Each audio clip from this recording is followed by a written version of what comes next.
નમસ્તે વિદ્યાર્થીઓ, આજે આપણે નેક્સ્ટ ચેપ્ટર લઈને આવ્યા છીએ મૂળભૂત માળખો. આપણે અત્યારે જેટલા ચેપ્ટર ભણ્યા બધાની લિંક આપણે ડિસ્ક્રિપ્શનમાં આપી દીધી છે અને જેટલા લેક્ચરો જે ભણ્યા છે એમને ખબર છે કે આપણે આ મૂળભૂત માળખું આ શબ્દ ઘણી વખત આપણે ઉપયોગ કર્યો છે અને નેક્સ્ટ જેટલા ચેપ્ટરો આપણે ભણીશું એમાં મૂળભૂત માળખું વધારે ભણીશું. આ શબ્દ વારંવાર તમારા ધ્યાનમાં આવશે. તો આજે આપણે આ જે શબ્દ છે ને મૂળભૂત માળખું એને આજે આપણે સોલ્વ કરી લઈએ. એટલે શું કે નેક્સ્ટ કોઈ પણ ચેપ્ટરમાં મૂળભૂત માળખું આવે એટલે તમને આઈડિયા આવી જાય કે આ શબ્દનો મિનિંગ શું થાય છે. નેક્સ્ટ ચેપ્ટરમાં પણ આપણે સમજાવેલું, આપણે જે પાસ્ટમાં જે ચેપ્ટરો લીધા છે એને આપણે મૂળભૂત માળખાને સમજાવ્યું છે, પણ આજે એઝ આપણે અલગ ચેપ્ટર તરીકે લઈને આવ્યા છીએ મૂળભૂત માળખાનું, જે બહુ ઉપયોગી છે, બહુ તમને આગળ કામ આવશે નેક્સ્ટ ચેપ્ટર ભણશો ત્યારે. તો આજે આપણે જોઈએ મૂળભૂત માળખાનું કે કઈ રીતે ગવર્મેન્ટે અને સુપ્રીમ કોર્ટે આને બેલેન્સ કર્યું છે. તો શંકરી પ્રસાદ કેસ આવે છે 1951માં. હવે આ કેસ શું હતો એ બધી ડિટેલ તો આપણે જ્યારે ઇમ્પોર્ટેડ કેસવાળું જ્યારે ભણશો ચેપ્ટર એમાં લેશો. અત્યારે આપણે મૂળભૂત માળખાવાળું ભણીએ છીએ. તો તમારે ખાલી થોડું ધ્યાન આપવાનું છે કે શંકરી પ્રસાદ કેસ 1951માં આવ્યો.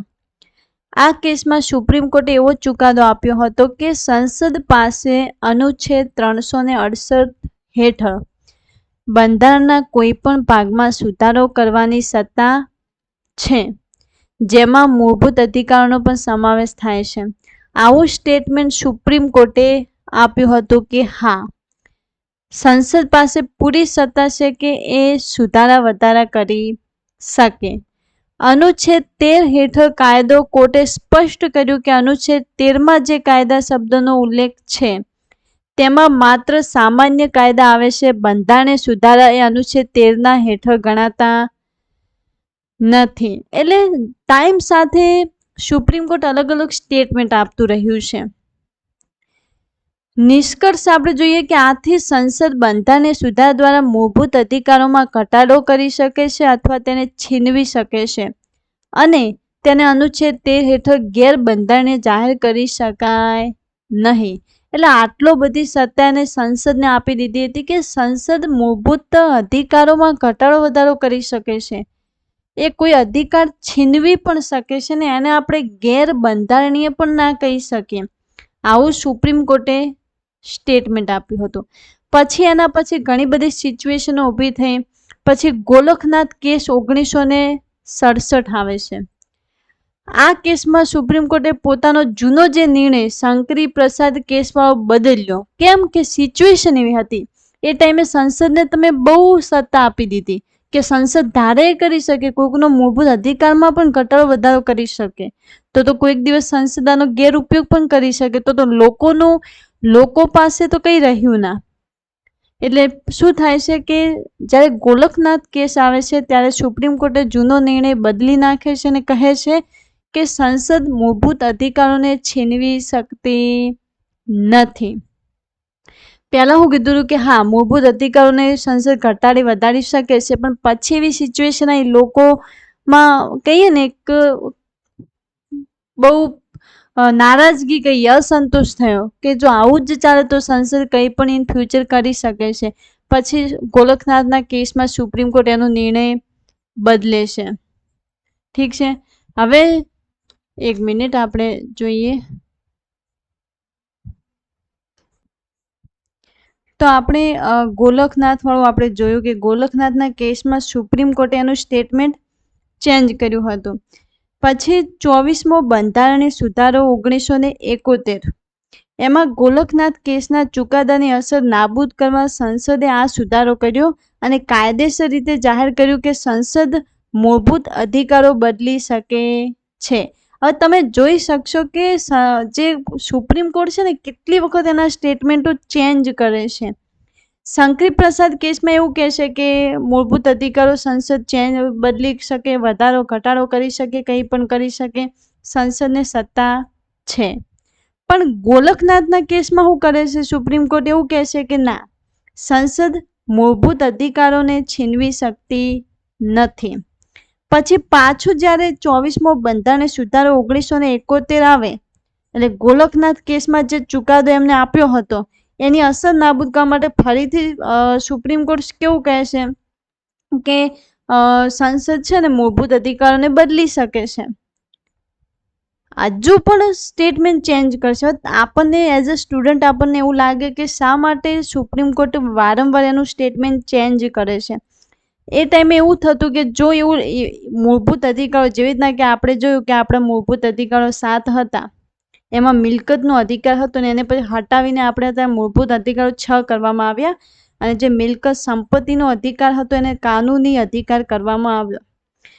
કારણ કે એવા બધા કેસ જ્યારે સુપ્રીમ કોર્ટના સામે આવતા હતા તો સુપ્રીમ કોર્ટે સ્ટેટમેન્ટ ચેન્જ કરવું પડતું હતું.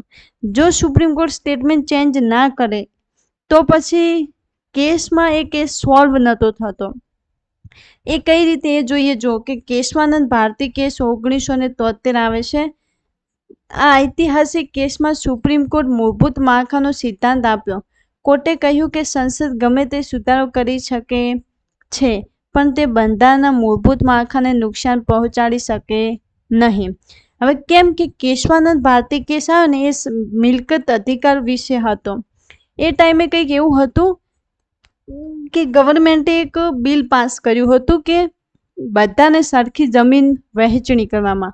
તે કેશવાનંદ ભારતી નામના જે હતા એમના જોડે જે જમીન હતી તો એમને શું કીધું કે મારો તો મિલકતનો મૂળભૂત અધિકાર છે તો હું મારી મિલકત ના આપું, કારણ કે એ ટાઈમે એમના જોડે કંઈક વધારે જમીન એવું કંઈક હતું. એ આપણે જ્યારે ઇમ્પોર્ટેડ કેસ લેશો ત્યારે જોઈશું. તો એ મિલકતના અધિકારને જો મૂળભૂત અધિકાર હોય તો એમના જોડે તમે મિલકત છીનવી શકો નહીં.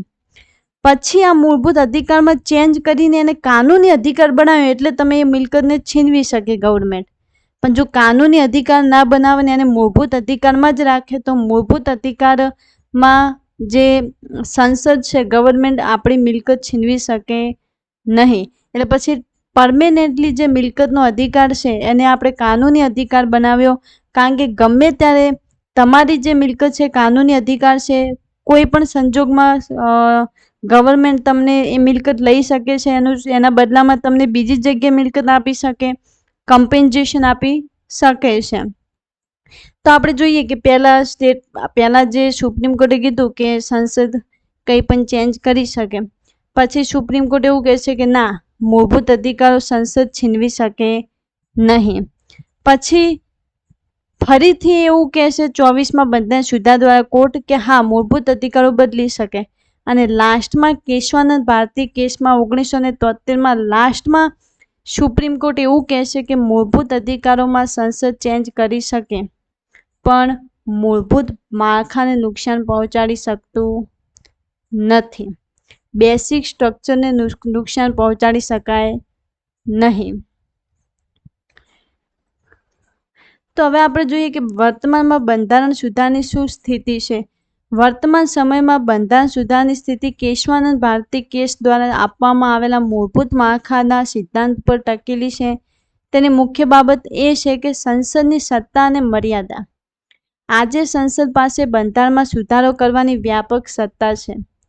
આજે સંસદ પાસે બંધારણમાં સુધારો કરવાની વ્યાપક સત્તા છે, પરંતુ તે અમર્યાદિત નથી. એવું નથી કે સંસદ પછી એના જોડે કોઈ મર્યાદા જ નથી અને જેટલું જમ કરવું એમ કરી શકે, એ નહીં થાય. સુપ્રીમ કોર્ટના ચુકાદા મુજબ સંસદ બંધારણનો કોઈ પણ ભાગ મૂળભૂત અધિકારો સહિત સુધારો કરી શકે છે, પણ તે બંધારણના મૂળભૂત માળખાને બદલી કે નષ્ટ કરી શકતી નથી. મૂળભૂત માળખું એટલે કે જે અમુક આપણે એક એક્ઝામ્પલ આપ્યું હતું જે આપણે લેક્ચર પાસ્ટમાં લીધું એનું, કે મૂળભૂત માળખું એટલે શું કે તમે એવી રીતે સમજી શકો કે તમારું ઘર છે, એમાં તમારે રિનોવેશન કરાવવું છે અને તમે રિનોવેશન કરાવો ને એના પછી જે ઘર તૈયાર થાય ને એને તમે જુઓ અને જૂનું ઘર જ તમને યાદ ના આવે, તમને ખબર જ ના પડે કે જૂનું ઘર કઈ રીતે હતું. એટલું તમે રિનોવેશન આખું ચેન્જ કરી દો કે જૂનો ઘરની આખી કાયા જ ચેન્જ થઈ જાય. તો એનો મિનિંગ શું થયો કે તમે કંઈ મૂળભૂત એક માળખાનું ધ્યાન નથી રાખ્યું, તમે આખું ચેન્જ કરી દીધું. એવી રીતે બંધારણમાં વસ્તુ લાગુ પડે છે કે તમે સુધારા વધારા કરો પણ એવું ના થાય કે આખા બંધારણનો નકશો ચેન્જ કરી નાખો, એ સુપ્રીમ કોર્ટ નહીં થવા દે. એટલે સુપ્રીમ કોર્ટનું માનવું એવું છે કે બંધારણના મૂળભૂત માળખાને ધ્યાનમાં રાખવાનું છે તમારે, પછી તમારે સુધારા વધારા કરવાના છે. અને જ્યારે તમે કોઈ કાયદો પસાર કરો છો, કોઈ પોલિસી લાવો છો, તો સુપ્રીમ કોર્ટ એના ઉપર તપાસ કરશે અને સુપ્રીમ કોર્ટ જોશે કે શું તમે મૂળભૂત માળખાને નષ્ટ તો નથી કર્યું ને, એ જોશે કે આમાં કોઈ ઉલ્લંઘન તો ઘણું થતું નથી ને, પછી તમને જો સુપ્રીમ કોર્ટ મંજૂરી આપે તો જ તમે પસાર કરી શકો. પણ જો સુપ્રીમ કોર્ટને એવું લાગશે કે આમાં મૂળભૂત માળખાને નષ્ટ કર્યું છે કે મૂળભૂત માળખાના છેડછાડ થઈ છે, તો સુપ્રીમ કોર્ટ એ કાયદો પસાર થવા દેશે નહીં. હવે જ્યુડિશિયલ રિવ્યુ, ન્યાયિક પુનરાવલોકન. જો સંસદ કોઈ એવો સુધારો કરે છે જે બંધારણના મૂળભૂત માળખાનું ઉલ્લંઘન કરતો હોય તો સુપ્રીમ કોર્ટ તેને ગેરબંધારણીય જાહેર કરીને રદ કરી શકે છે. દાખલા તરીકે 99મો બંધારણનો સુધારો લાવ્યો હતો નેશનલ જ્યુડિશિયલ એપોઇન્ટમેન્ટ કમિશન ને સુપ્રીમ કોર્ટે ન્યાયતંત્રની સ્વતંત્રતાને આધારે રદ કર્યો હતો. હવે NJAC શું હતું કે 99માં સુધારામાં એવું સંસદે લાવ્યું હતું કે જે આપણે સુપ્રીમ કોર્ટના જે ચીફ જસ્ટિસને સિલેક્ટ કરવાની પ્રોસેસમાં તમારે ગવર્મેન્ટના માણસો પણ એડ કરવા પડશે. ત્યારે સુપ્રીમ કોર્ટે એવું કીધું હતું કે આપણી સુપ્રીમ કોર્ટ સ્વતંત્ર છે, આપણી સુપ્રીમ કોર્ટ એ સંસદથી અલગ છે. જો સંસદના લોકો સુપ્રીમ કોર્ટની પ્રોસેસમાં એડ થશે તો ક્યાંક સુપ્રીમ કોર્ટને સંસદ જે અલગ છે એ અલગ નહીં રહે. એટલે એ લોકો એવું કીધું કે આ મૂળભૂત માળખાને છેડછાડ થાય છે, એટલે એમને NJACને હટાવી દીધું હતું. નેશનલ જ્યુડિશિયલ એપોઇન્ટમેન્ટ કમિશન જે લાવ્યું એને રદ કર્યું હતું કે ના, સુપ્રીમ કોર્ટમાં જે સિલેક્શન પ્રોસેસ છે ચીફ જસ્ટિસને, એમાં એ લોકો જે એમની પ્રોસેસથી સિલેક્ટ કરે છે ને એ જ કરશે.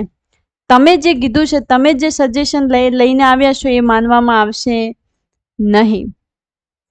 નોંધ કે અત્યાર સુધીમાં ભારતના બંધારણમાં 106 જેટલા સુધારા થઈ ચૂક્યા છે, જે દર્શાવે છે કે આપણું બંધારણ જરૂરી મુજબ પરિવર્તનશીલ છે. તો આપણને મોટું ખબર પડી ગયું કે બંધારણમાં સંસદ સુધારા વધારા કરી શકે પણ મૂળભૂત માળખાને હાનિ ના પહોંચાડી શકે. અને આજે પણ મૂળભૂત માળખાની એક્ઝેક્ટ ડેફિનેશન નથી. તમને એવું લાગ્યું છે કે આખું ચેપ્ટર લીધું પણ તમે તો મેડમ મૂળભૂત માળખું શું કહેવાય એ તો કીધું જ નહીં. તો એ ખુદ સુપ્રીમ કોર્ટે પણ નથી કીધું કે તમે એક્ઝેક્ટલી મૂળભૂત માળખાને શું કહેશો. એટલે તો આપણે એક્ઝામ્પલથી સમજવાનું છે કે મૂળભૂત માળખું એટલે આખું બંધારણ ચેન્જ ના થઈ જાય. હવે હેડો એક બીજું આપણે એક્ઝામ્પલ આપી દઈએ જો તમે સમજો તો. જેવી રીતે કે આપણો દેશ સેક્યુલર છે, આપણા દેશમાં કોઈ નેશનલ ધર્મ નથી. દેશ માટે બધા જ ધર્મ સરખા છે અને બધા જ ધર્મની રિસ્પેક્ટ કરવાની છે. એટલે દેશનો કોઈ એક ધર્મ નથી. એટલે એનો મિનિંગ કે આપણો દેશ સેક્યુલર છે. હવે જો ફ્યુચરમાં કોઈ એવો બંધારણીય સુધારો આવે, કોઈ ગવર્મેન્ટ એવો સુધારો લાવે અને એવું કહે કે આરો ધર્મ નેશનલ ધર્મ કહેવાશે યા કોઈ ધર્મ રિલેટેડ કોઈ વસ્તુ લાવે, તો સુપ્રીમ કોર્ટ પાસે જશે અને સુપ્રીમ કોર્ટ જોશે કે જે મૂળભૂત માળખું એટલે શું, કે મૂળભૂત માળખું એટલે કે આપણો દેશ સેક્યુલર છે. આ સેક્યુલર વાળો કોન્સેપ્ટ ચેન્જ તો નથી થતો ને. જે તમે બંધારણીય સુધારો લઈને આવ્યા છીએ એ જે સેક્યુલર દેશ છે એ વાળું ચેન્જ ના થવું જોઈએ. એને કંઈ એ વસ્તુને કોઈ પ્રોબ્લેમ ના હોય તો તમે બંધારણ સુધારો એડ કરી શકો. પણ તમારા જે બંધારણ સુધારાથી જે મેઇન જે ફાઉન્ડેશન જે પાયો હતો કે આપણો દેશ સેક્યુલર છે, એ પાયો જો ચેન્જ થતો હોય તો સુપ્રીમ કોર્ટ એ થવા દેશે નહીં. સમજી ગયા? એટલે કહીએ કે મૂળભૂત માળખું એ સુપ્રીમ કોર્ટ નક્કી કરશે. તમે બંધારણ સુધારા લાવો, સુપ્રીમ કોર્ટ જોશે કે મેન કંઈ ચેન્જ થતું નથી તો જે રહેવા દેશે ને કે એને રદ કરી દેશે. એટલે આપણે સરસ મજાનો ટોપિક છે અને મૂળભૂત માળખાનું આજે પણ એની એક્ઝેક્ટ ડેફિનેશન નથી. એટલે આપણે ભણી ગયા. નેક્સ્ટ હવે ચેપ્ટર લેશો અને આની PDF આપણે ટેલિગ્રામમાં અપલોડ કરી દેશો. એટલે તમે ટેલિગ્રામ સ્પેશિયલી જોઈન કરી લેજો. બધા જ ચેપ્ટર સ્ટેપ બાય સ્ટેપ આપણે લેવાના છે. જેટલા લીધા છે એની પ્લે લિસ્ટની આપણે લિંક ડિસ્ક્રિપ્શનમાં મૂકેલી છે, તો જોઈન કરી લેવી. તો આપણે મળીએ નેક્સ્ટ લેક્ચરમાં. જય હિન્દ.